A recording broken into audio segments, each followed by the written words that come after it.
The Education Summit for me, Joseph Kursky on the education team, this has always been a highlight of the entire year, really. I've always looked forward to it. It's one of those things that I look forward to every summer. And even though these last 2 years we haven't been hanging out in the hallways face to face, I really appreciate you folks and have great respect for you in these changing, turbulent times to want to keep moving forward with geotechnology and spatial thinking, spatial learning. So again, kudos to all of you. And just after this crazy semester, trimester, quarter, whatever you've just gone through, to have these 2 days, really value the time that you're spending with us and sharing your expertise. And this session is no different. In fact, I've been looking forward to this for quite a few months because we've got inspiring change, perspectives on embracing new technologies. New technologies in sort of a broad term, as you'll see in the three wonderful presenters that we've got today. First, we've got Crystal Harrell, professor at the U.S. Military Academy at West Point, to talk about leveraging ArcGIS Pro to modernize an undergraduate GIS curriculum. And Professor Harrell is an instructor in the GIS program there. It's within the geography department at West Point. Maybe you could share a little bit about how it's structured in a bit. And she's the course director of the introductory cartography and GIS courses within the curriculum. So I'm going to turn it over to you, Professor Harrell. Thanks for being with us. Much appreciated.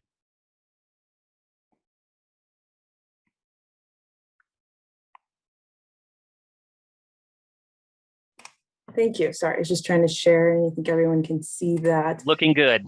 Okay, great. Yes, thank you, sir. I am Crystal Harrell from the United States Military Academy.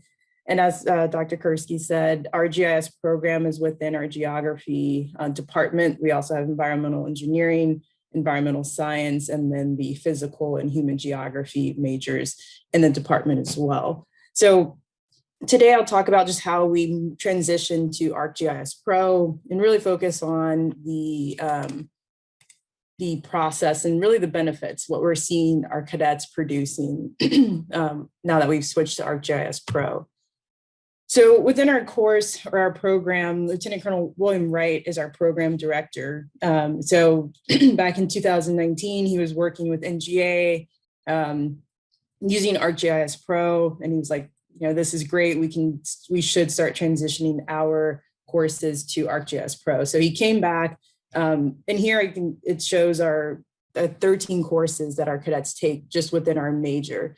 And the first 3 courses are cartography, which is my course to kind of take care of, the introductory GIS course, that was Colonel Wright's, and then the advanced GIS course. We have a senior professor, Colonel Oxendine, who teaches that and transitioned it. So we each kind of took a piece within the curriculum and transitioned it, but Colonel Wright started it with the introductory GIS course. It's our highest enrollment course, so he wanted to tackle that first and transition from ArcMap to Pro.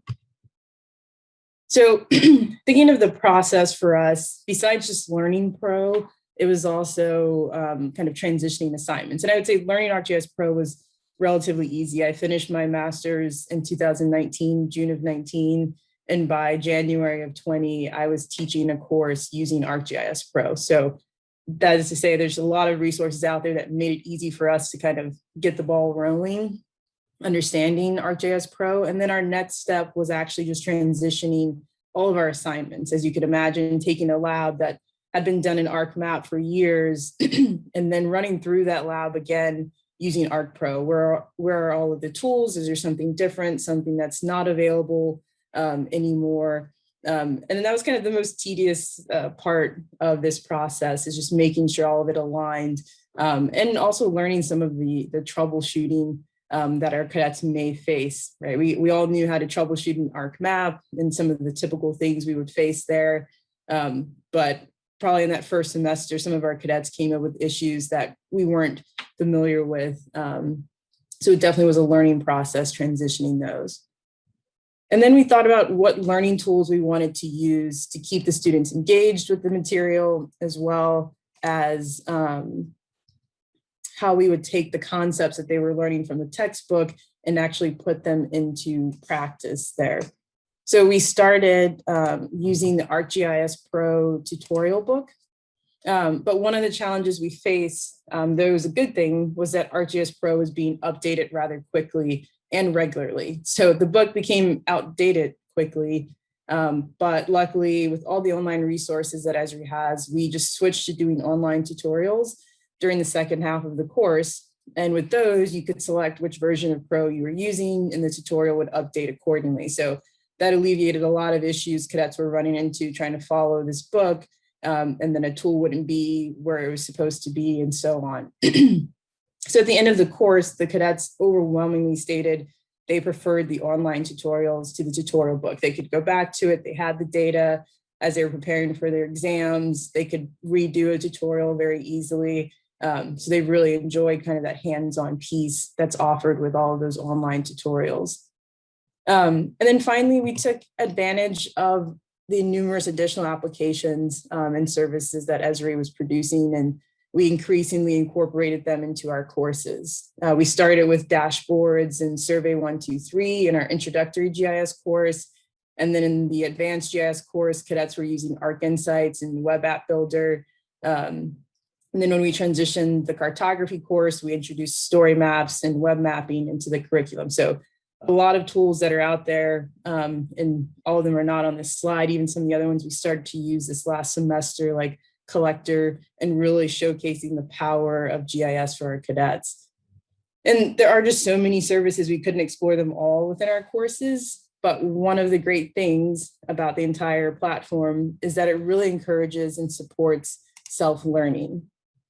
So for example, one of our cadets was very interested in ArcGIS Hub, which we discussed in class, but it was beyond the scope of the course. So since, even though we weren't exploring it more in the classroom, we pointed him in the direction of all the online resources. So he learned about ArcGIS Hub all on his own. And then he took that knowledge to tackle a new initiative we had, which was to create this digital repository of our expansive map library. So this library sits on the 7th or 8th floor, kind of in between of a building. Cadets don't want to walk up to it, so it's quite underutilized. So with this cadet taking this on, he created this pretty amazing repository. So now that anyone can access it and better utilize this resource. So instead of this being a project for a professor that would have been pushed down the line, a cadet easily picked it up, learned everything on their own, and had this out within a few months. Another cadet who was taking advanced GIS and cartography at the same time is able to fulfill a need for the Department of Foreign Language by creating a story map. So kind of filled the need for cadets that were interested and wanted to know where they could go. So in the story map, say your language is Portuguese, you can look at that portion of the story map, find out all the locations, all the requirements to go a semester abroad.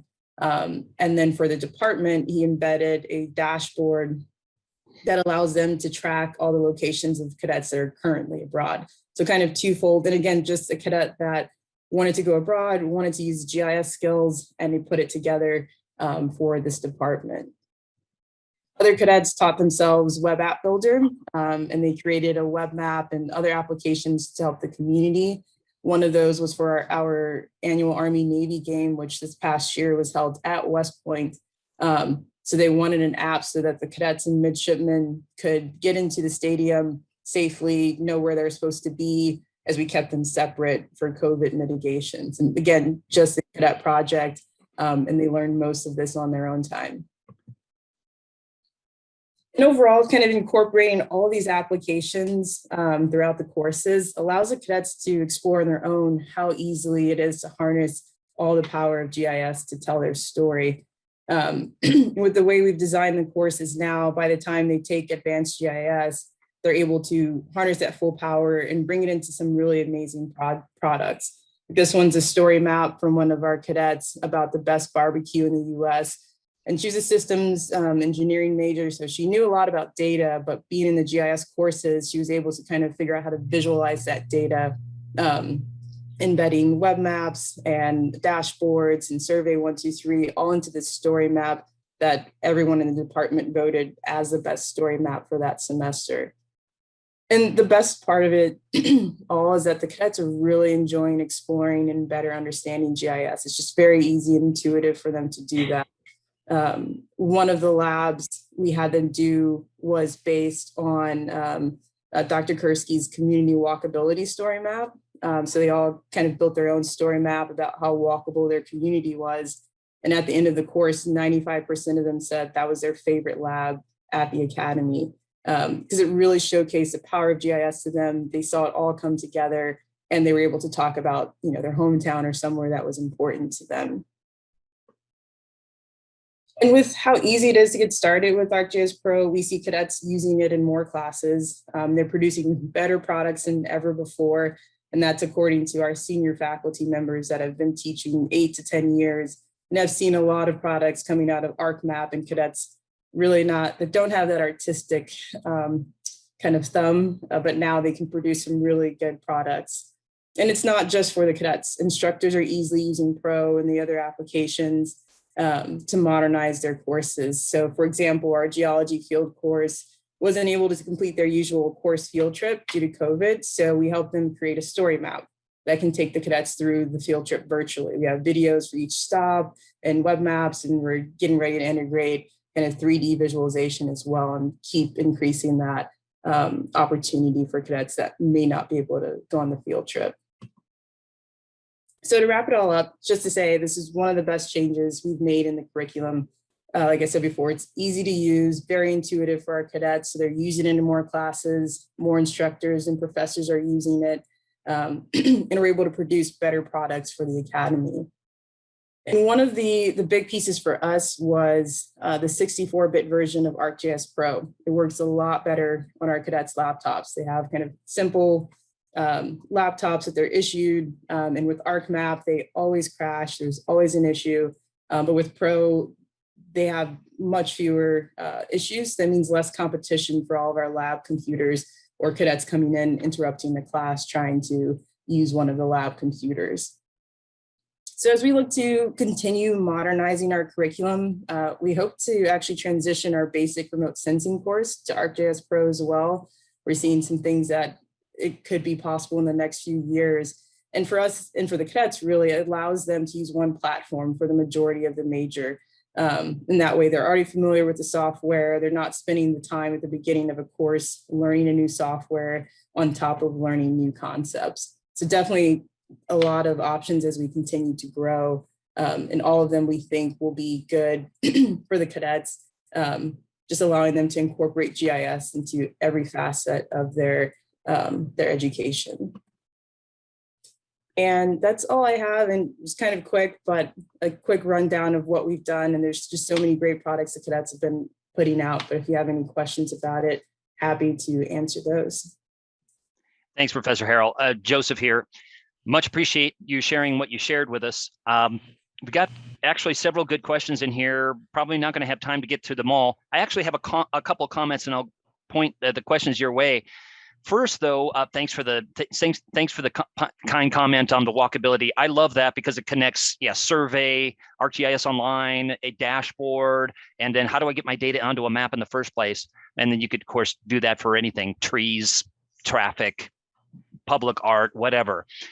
And the other thing that you mentioned with the remote sensing resources in Pro, some of you may know this, but we it was like 6 weeks ago, an education remote sensing summit, and all of the presentations from that, which really speak directly to what Crystal was just sharing, are online, including a new whole series of lessons in the Learn library on remote sensing. So yeah, I'm right with you on that part.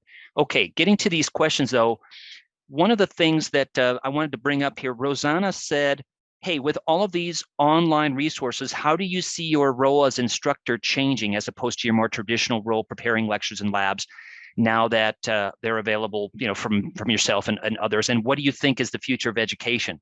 This is kind of a general question, that last part, but if you could spend a moment on that, that'd be great.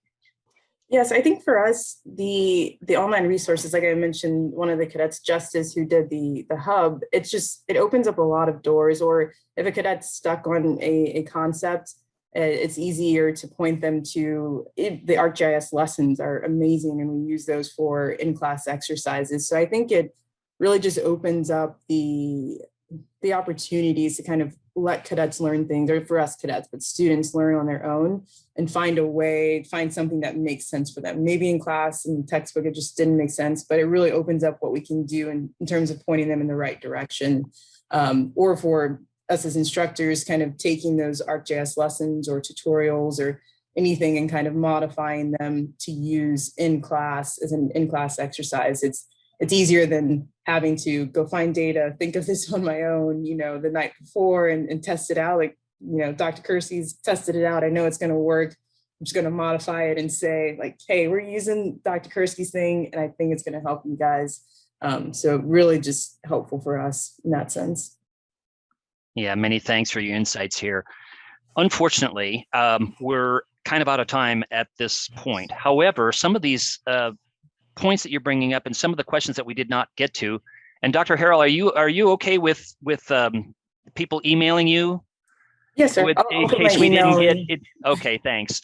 Yes, because there are some good questions, some of which we actually might get to in that curriculum development special interest group meeting that we have this afternoon. So yeah, stay tuned on that. But there are some additional ones in here. I'm going to transition to Professor Milakovic right now. But Professor Harrell, thanks so much once again. And, all best wishes with your continuing success at West Point. I'd really interested to find out, what the other connections that the students have there, what the cadets have with other technologies like UAVs and stuff, how that fits into your overall GIS plan. It'd be really interesting to hear your perspective on that sometime. Okay. But unfortunately, we got to keep moving, but that's actually a good thing because we've got more good stuff coming up.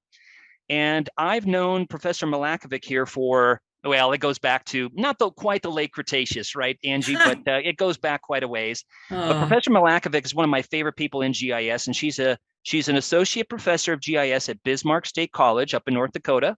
She's also the co-owner of Cager Geo Consulting. You can correct my pronunciation on that. Pretty close. A female-owned geospatial consulting business in North Dakota. So she's going to share a combination of those things with us today. Thanks for being here. All right. Thank you, Dr. Kersky. I will ask you to be like the old Muppet Show and take the cane and pull me off when the time is right. Okay. All right. I will share my screen here. I will go at this from a different perspective, I do believe, than maybe other folks would. I don't know. That, you know what, that's as good as it gets, and I'm okay with that. Can you see that all right? Yep. Looks, I don't know. My computer is new and it hates me. So, all right. Thanks everybody for coming today. I'm going to whip through a whole bunch of slides in a real short amount of time to get to the point where everything starts to make sense. So I'm not necessarily going to be talking about a new technology per se, but maybe a new way to use the current technology that we have available. And as you know, there's so much, I don't even know how anybody could wrap their brain around all of it. So my presentation is basically about how do I stay relevant when the buttons keep changing? And I think for many folks, especially transitioning now to pro, when we're so used to everything we've done for so long, that I actually got a little bit scared. So I'm just going to give you a very quick rundown, super quick, of how I got to where I am right now. I'm sure all of you have a great story, and it's too bad that we can't be together today to talk about your story, because I love hearing people and their stories and how they got to where they are. So as Dr. Kersky said, I do own a geospatial consulting business in North Dakota now. And this is how I got there. My first 4 years out of my undergraduate in geography, I built in-car navigation systems. Back then it was called NavTech, but now it's called HERE.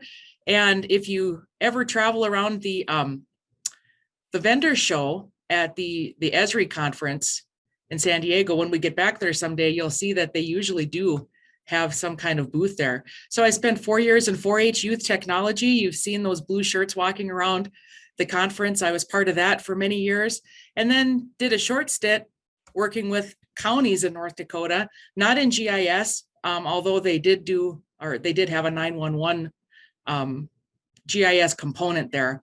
But ever since the last 15 years, I have been with Bismarck State College, and 15 years is a long time in education.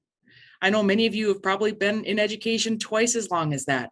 But what happens when you start feeling stale? So I feel a little bit stale sometimes. I will fully admit that, because it's hard to get out of that rut. These are the classes that we have at Bismarck State College in geographic information systems, and also geospatial tech in general. Because we're a two-year school, a polytechnic, the only polytechnic in North Dakota, now we really focus on technology. It's pretty awesome. We have a 2-year degree in GIS technician, a GIS certificate, and the certificate of completion. And it sounds complicated, but it really isn't, because the 2-year AAS and GIS is basically all of those classes plus electives that we put in there that are specific, like Python programming and like Excel and different types of programs that complement GIS people or GIS folks. But also those certificates are just basically all the GIS classes plus a couple extra. And so over the years, I've been here for 15 years, I found myself a little medal, so I could feel important for a second. But anyway, I totally lifted that off the internet. But I've been at BSE for 15 years. I'm like, what the heck? This has been a really long run. And the technology has changed, as all of you know. I was super fortunate to be part of the IGET team, which is a National Science Foundation funded grant back in 2007. So the year after I started at Bismarck State College, I had a great opportunity to be part of that grant. And this is cohort 1. I learned so much about remote sensing and GIS education that I took with me that I could modify for many, many years. Now, this is a unique situation. This is kind of a feel-good story in a lot of ways. Sometimes when I hear these stories, I feel like somebody who just came off an infomercial that said, I just lost 350 pounds and you can do it too. And so, and sometimes you feel a little bit like, oh, geez, how am I supposed to do that? I can't do that. You've got special privilege or whatever it may be that got you there. I feel like I've just been very lucky and just been at the right place at the right time, which I think is kind of how life goes sometimes.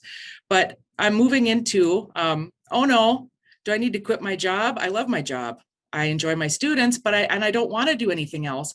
But oh my God, the technology is so overwhelming sometimes that I feel like I'm going to lose it. And I started feeling a little bit out of touch. And so I started thinking, how do I stay relevant after being out of industry? Because when I was working in the in-car navigation business, right out of my undergraduate in geography, boy, did I learn a lot that I could take with me. And I still do use that theory because the theory doesn't change, but the button pushing has. And so after that, I had a student who started taking GIS classes at Bismarck State College, who was trying to refresh her skill set after raising her family. She was trained as a mechanical engineer and knew that GIS was the way that she was going to be able to get back in to the into the world. Anyway, so she took classes from me. And after a couple of years after she was gone, I was thinking, you know what? She's the type of person that I'd want to do something with, like something outside of the college. And so I'm bringing up Cager. It's Cager Geo Consulting. We started this business to become relevant to our students. I can learn a textbook and teach a button, but if I don't know what we're pushing that button for, I don't feel very relevant. And so this is our company, and that's Sally Frank. She is not only does she teach remote sensing at our college as an adjunct, her full-time position is getting Cager Geo Consulting up and running. And we've been going for a couple of years now. So we provide coaching and consulting and all things geospatial to business. And our specialty is connecting business to science. And so in the process of all of this, we can be very relevant to our students. My full-time job is Bismarck State College. And so I help her with the GIS stuff or with idea generation, I guess, more than anything. So which students are taking GIS or geospatial courses at your college or at our college?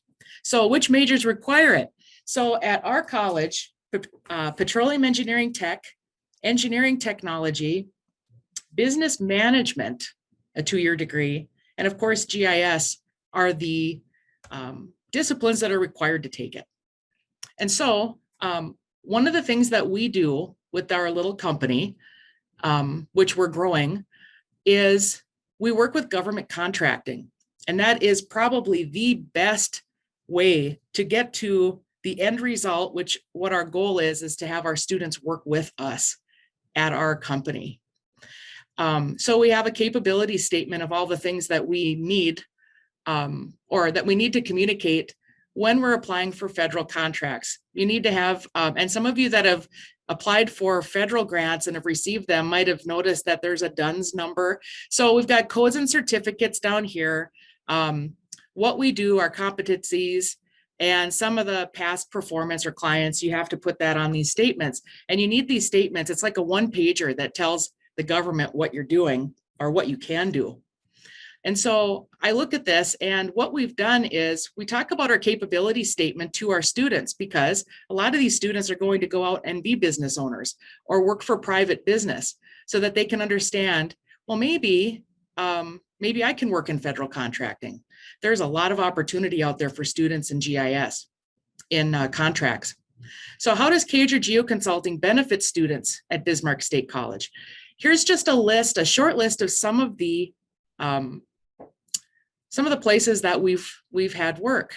So BNI Coal, as you know, North Dakota is a huge energy generating state. The Standing Rock Sioux Tribe, we did a big addressing project for them, wherein we learned a lot about addressing on tribal lands, which is something we can communicate to our students. And they're always really shocked. One thing that we learned is that every person that owns a home on the Standing Rock Reservation in North Dakota and South Dakota all have 3 addresses. Well, how does that work for emergency 911, or if you want your Amazon package to be delivered, or what about your mail, or the Schwann's person, or the whoever? Like, how do they find you? So we learned a lot about that and helped them through that. We work with archaeology. We work with environmental, like wetland delineation, things like that. And recently, we just finished up a project with Bismarck Public Schools, where we helped them figure out how to have them navigate routes for their homeless students who move around from house to house every night and may not be picked up from the same house every day. And so we help them work through that. So why am I telling you all this? It's not because I'm a showboat, believe me. I'll tell you, it's because our goal, and it's coming soon, is to be able to hire students for internships with our own company. So then we don't have to go out looking for places for them to work unless they don't want to work with us, which is totally fine. But our goal is as an LLC, which was very easy to set up, very, very easy to set up. Some of you might be consultants too and totally understand what I'm talking about here. Now, granted, yes, there's some insurance and liability issues that come along with that, but it's pretty simple process for the most part. So we use a variety of geospatial software, and then we can go back into the classroom and talk about real things that are happening in our state or beyond our borders, and use new technologies. So Trimble hardware, for example, we use Esri products primarily. Online navigation applications. We're also moving into UAS. We use DJI and Parrots right now. Our business, we own a Parrot, and we have the students work with those two, so we can have a variety of different platforms. And we also have partnerships. So Frontier Precision is a national company now. They are a Trimble dealer. We have if you look, you might even have one in your state, excuse me. And they're more than happy to work with educational institutions on equipment usage. As a matter of fact, we don't buy any of our equipment anymore for surveying or anything else related to geospatial, because they supply it. Are we getting close to the end here? Yes, we are. Okay, well, I got one slide yet. That's it. So then we're done. Just quick. I know this is close, but July 1st, and the next grant cycle is due for a grant that we just received here at the college. We received a grant from the USDA, the National Institute of Food and Agriculture. So it's a NIFA PDAL grant. I encourage you to go out to the internet right now and look up USDA NIFA PDAL. If you don't have the opportunity to apply this year, please apply next year. Get yourself something going. This is only the second year that community colleges could apply for this grant. And we received a nice big grant to do K-12 and some 14, like 12 community college level professional development for drones for the college. This has nothing to do with the business. But anyway, I went all over the place. I had too much to say that nobody wanted to hear, right? Yes, we did. It was fascinating. We got lots. If you have a chance in the next few minutes to scan the chat, we've got lots of good positive comments about your innovations in education and simultaneously at your GIS consultancy. I put a link in there. You know, Professor Malakovitz, one of her last points about working with the Standing Rock Sioux Tribe, for example, we do have a Esri press book about some wonderful innovations in tribal governments, nonprofits, education that I actually worked on with a couple of colleagues, and we gathered all kinds of stories from all kinds of tribal governments and others. So check that out if you can. It's called Tribal GIS Supporting Native American Decision Making. Unfortunately, we're actually out of time for questions, but thank you, Professor Malakovic, for your email address. And you don't mind, I assume, that people can contact you for more? Yes, please do. Please do. Thank you. I will try to stop sharing now. Thank you for sharing, though, and much appreciate all your words of wisdom. And again, very inspiring. Lots of positive comments there. Okay, I'm going to turn it over here to Chris Cruz. I've known Chris for at least 15 years through Geotech Center, Community College, GIS work, and outside. Chris is one of my favorite people in GIS also. Chris is department chair for the West Valley College Geospatial and Unmanned Aircraft Technology Program and GISP certified. And Chris is another innovator. So it's great to have Chris in this session. I'm turning it over to you, Chris. Thanks so much for being here. Much appreciated.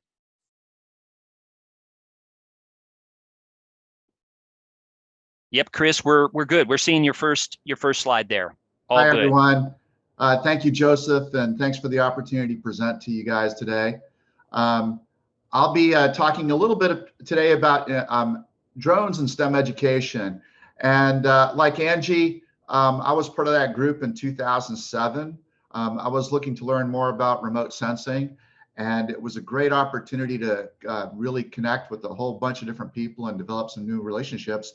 And so as a result, I got involved in the IGET project, not only as a student, a member, but also later as a co-PI on a second level grant that we did with IGET to keep that going.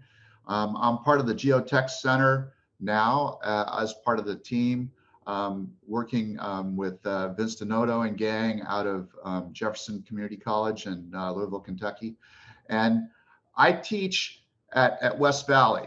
And West Valley College is an institution on the West Coast that allows us to work in a lot of different areas. Primarily, I work in park management, and that's been my career.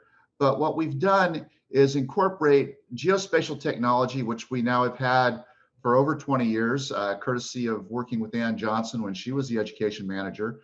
And we developed that geospatial program and now have evolved into our UAS program as well. And you can see that we have areas like our indoor, our netted environment where we can practice with drones.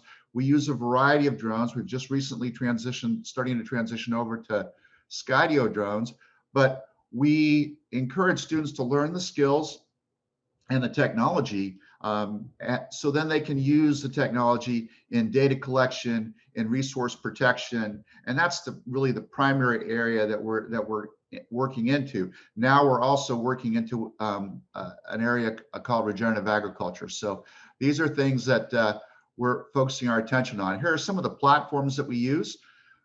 We started out with the Phantom 3 Advanced. We use a variety of the fixed wing and the multi-rotors. You can see the Sensafly EV and the Parrot Disco, and then the other DJI products there. And this is something that we've evolved into. We're ending our 4th year of our UAS program. I started talking about UAS at the GeoEd conference back in 2015 and have been involved in our program ever since, and been one of the 2 Part 107 pilots on our staff. Last year with COVID, we actually ran into a really interesting situation where we couldn't go into the lab. We couldn't figure out how are we going to actually fly with our students in the spring semester like we always do. And so I was sitting down with my partner, Benjamin Mendelson, and we started sending out emails. I sent an email out to the Drone Racing League and one to DJI. And the Drone Racing League actually responded within about 15 minutes of my email. And they have an incredible simulator that actually has the opportunity for students to fly and to design and build drones. And I'll talk a little bit about that. I want to talk really quickly about the DRL Academy, because this is something since that moment last spring that I've been working with the Drone Racing League on building. And this is an educational academy to help students learn about drones and how to fly drones. So here's their simulator. And as a result of that conversation last spring, they gave us licenses to use with our students, and we could fly remotely. And so my students signed up through the DRL simulator program, and we used our licenses for that, and they got to fly and develop their flight skills. And when I first learned how to fly drones, I started out using a simulator, then went to a smaller aircraft, and then went to larger aircraft. And that's the process that we use at the college here. And so the simulator is pretty incredible because it's got a bunch of different components. One is the actual flying of the drones. And then there's also the component of designing and building drones. And what's really fascinating about this to me is you have the opportunity to talk about things like thrust and weight and top speed, the torque of the engines, the drag, what the RPMs do, and what the temperature involved in a drone. You can pick your bodies. You can also pick the types of motors, the types of props, the types of batteries that you want. And each of those will give different values, and you can talk about the performance side of a drone with your students. And so for me, this offered a great opportunity not only to have them fly the drones themselves and to build the drone, but also to learn a bit of the science of the drone. And so this, I've never seen anything quite like this in terms of a simulator where you can actually build your drone, and then that drone that you build, you can actually take and fly it. They have something that they call the sandbox in their simulator system, where you can actually take that drone and fly it under varying conditions and situations. And you can design the situations that you want to fly in, which was very, I think, useful in terms of the work that I wanted to do with my students. So you can see another example of a different kind of drone. I've built probably a dozen of these in their simulator, and then had the opportunity to fly them in the sandbox as well. And this is a really great tool that you can use remotely with students that you don't have to be in person in. And that was the real process that we wanted to go through in the spring, because we were all set up to fly, but now we couldn't do it. And so we had to figure out a different way. So the Drone Racing League, Melanie Wallner, their director of communications, was awesome. And also I've met Nicholas Orbashevsky. I've done a couple of presentations with him on some different shows, and it's just been an amazing experience. And to have that interaction with a corporate entity and them being so willing to work with you was just a godsend at the time. And then this semester, we also have incorporated not only the flying of the aircraft, but we also have a 3D printer now. And you can see a couple of my students. And we're designing things like, we're taking the mount, we're building mounts for our Parrot Sequoia, for our Phantoms. We've also designed some gimbal covers for our Phantoms as well. And so taking the technology of 3D printing, teaching them a little bit about the software, learning about how to use a slicer, and then actually going through the printing process is another unique opportunity for students. So you're looking at this aspect of not only the flying and the designing and building of the aircraft, but also working with parts and designing pieces for the aircraft as well. And we also have parrot Mambos, which we use and we fly. And those, they take a lot of hits when we're flying them. So we're going to start building parts next year for those in our class. And so we have the design softwares in our lab. We also have the 3D printing software that we can use. And this 3D printer is just been amazing to be able to use this semester, and taking some of the additional knowledge that some of my students also have, because I have students that have 3D printing experience. So in essence, we kind of learn together. And I think that was a really great opportunity for students and faculty to work together on this particular project. And so that's pretty much my presentation. I didn't want to go too long with this, but this was something that I wanted to share with folks and get you guys kind of tuned into what are the other options that you might have in terms of working with your students. Cool. Many thanks, Chris. Thank you, Joseph. I think you were thinking about UAVs before I even knew what UAVs stood for. So I salute your many years of innovation there. And I really like the way that you've always incorporated other technologies that are meaningful, not just because they exist, but the 3D printing. You're inserting them in appropriate and meaningful ways. So I've just admired you for a long time for all of those the innovative ways that you've incorporated things into your curriculum. I'm looking at the chat. I think right now we've got about 3 minutes. If anybody has got any questions for any of the panelists, Chris, Crystal, Angie, feel free to, we've got some good IGET memories in here for two of the panelists here. And thanks, Zach, for the Zachary for the session notice for the next time. We are going to take a short break, but yes, we'll be back in about 17 minutes from now. And thanks for the note about the certificate. Chris, do you want to share? Can you share your contact information with folks? You've shared so much information that I think my head from these three folks just in the last 45 minutes is greatly expanded. It's been great. Yeah, Bill's got a question for you, Chris, and maybe others about the drone certificate. Someone from the other end of the state from you, Chris. Sure. Cool. If they want to send me emails, I'll be happy to respond to them directly, Joseph, and answer the questions. As far as the DRL question, yes, they have licenses, and you can contact me about that. They are fee-based now, but they're very inexpensive. And so just let me know and I can get you the information. And someone else, Chris, you may have noticed a regenerative ag question too. So, you bet. All right. Okay. Gosh, we've got about 1 minute left, folks. Again, thanks for being here. We've got some sessions coming up. Tomorrow, we've got several workshops, actually, hands-on workshops on the new map viewer, on a variety of other field tools. I've got one on population. We've got some themes as well as not just tools, but how do I teach topic X with some of these web-based and other geospatial tools at my fingertips. So would love to see you in some of those. Oh, thanks, Chris. Much appreciated.